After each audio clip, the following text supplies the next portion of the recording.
thing is that the innocent spouse is going to have to articulate in proof and meet a burden to show, because it's their request for affirmative relief, that they didn't knowingly file fraudulent returns in concert acting with the bad actor spouse. In other words, that they truly are an innocent spouse, that they didn't fictitiously create expenses and deductions for the purpose of sheltering income or hiding assets from taxation, or to shelter gains from taxation in any returns that were filed with the IRS.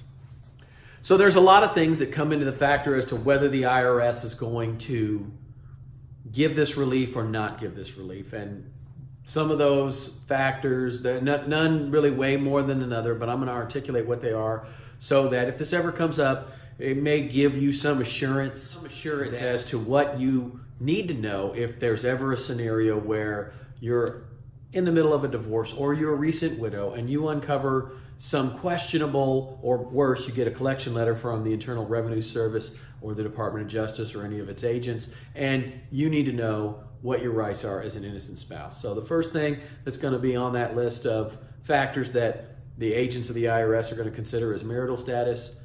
Were you married at the time the returns were filed? Are there returns filed? And then once you, again, remember, once it's in collection, once you have notice of a collection proceeding from an agent of the Internal Revenue Service, Department of Justice, wherever it may come from, 24-month is ticking.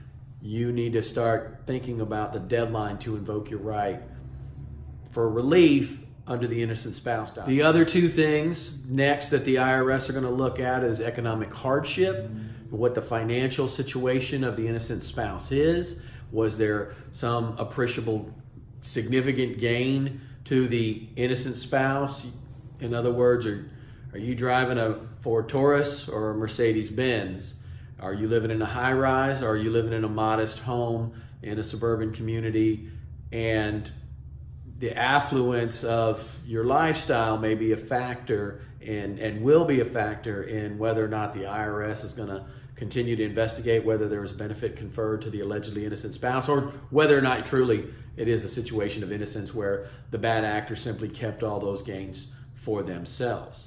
And then, of course, there's the issue of knowledge, the issue of knowledge that this is specific intent and reason to know is a factor, and it will be evaluated, and sophisticated business owners and business partners, many spouses are business partners, knowledge and reason to know and ability to know are all going to be analyzed by the IRS and its agents in the determination of the applicability of this doctrine. So I would caution those who, we no longer really live in a world where husband takes care of all of the business and spouse takes care of everything else.